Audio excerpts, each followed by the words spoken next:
V V പ്രകാശിന്റെ കുടുംബാംഗങ്ങൾ vote ചെയ്യാൻ എത്തുമോ ഇല്ലയോ എന്ന അഭ്യൂഹങ്ങൾക്കിടെ വൈകിട്ട് 3 മണിയോടെ മാതൃഭൂമി ന്യൂസിന്റെ ക്യാമറയ്ക്ക് മുന്നിലേക്ക് സ്മിതയും മക്കളും വന്നിറങ്ങി.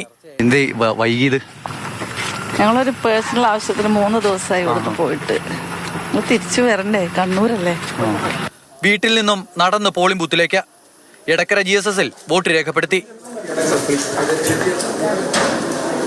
എന്നും Congress ആയിരിക്കുമെന്ന Smitha.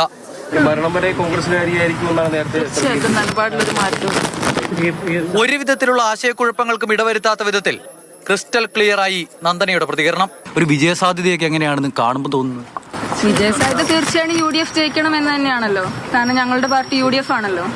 M സ്വരാജും PV അൻവറും V V പ്രകാശിന്റെ വീട്ടിലെത്തി വോട്ട് തേടിയപ്പോഴും ഷൗക്കത്ത് പോയിരുന്നില്ല.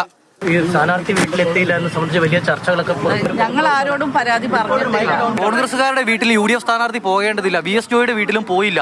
അത് പോകാതെ തന്നെ നിങ്ങൾ വോട്ട് ചെയ്തുകൊള്ളും എന്നുള്ളതാണ് പറഞ്ഞത്. ഞങ്ങളിലെ വിശ്വാസമല്ലേ അത്. UDF പാർട്ടിയിൽ ഞങ്ങൾ നിൽക്കുന്നിടത്തോളം കാലം ഞങ്ങൾ UDFന്റെ കൂടെ നിൽക്കുന്നുള്ള അവരുടെ വിശ്വാസമാണത്. ആ വിശ്വാസം ഞങ്ങൾ എന്ന് തെളിയിച്ചിരിക്കും. ഞങ്ങള് വി വി പ്രകാശിന്റെ കുടുംബാംഗങ്ങളുടെ രാവിലത്തെ അസാന്നിധ്യം രാഷ്ട്രീയ ചർച്ചയാക്കാൻ ഇടത് ക്യാമ്പ് ശ്രമിച്ചിരുന്നു.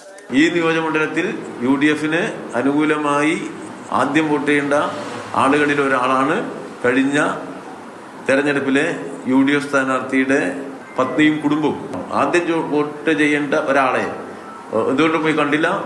എന്തുകൊണ്ട് അവരുടെ വോട്ട് ചെയ്യുമോ എന്നൊരു സംശയം രൂപപ്പെടുന്നു എന്നതാണ് നമ്മൾ ഗൗരവപൂർവ്വം കണ്ടത്. PV അൻവറും സമാനമായ പ്രതികരണം നടത്തി. തിരഞ്ഞെടുപ്പ് ദിവസത്തിൽ സ്മിതയുടെയും മക്കളുടെയും ഒരു മൗനം പോലും മുന്നണിക്ക് ബുദ്ധിമുട്ടുണ്ടാക്കിയേനെ. എന്നാൽ വി വി പ്രകാശിന്റെ കുടുംബം അടിമുടി പാർട്ടിയാണ്, അടിമുടി കോൺഗ്രസ് ആണ്. വ്യക്തതയോടെ നിലപാട് തുറന്നു പറഞ്ഞ എല്ലാ വിവാദങ്ങൾക്കും സ്മിതയും നന്ദനയും കർട്ടനിട്ടു. നെല്ലേമുരുകനൊപ്പം അമൽത്തേനമ്പറമ്പിൽ, മാതൃഭൂമി ന്യൂസ്, നിലമ്പൂർ.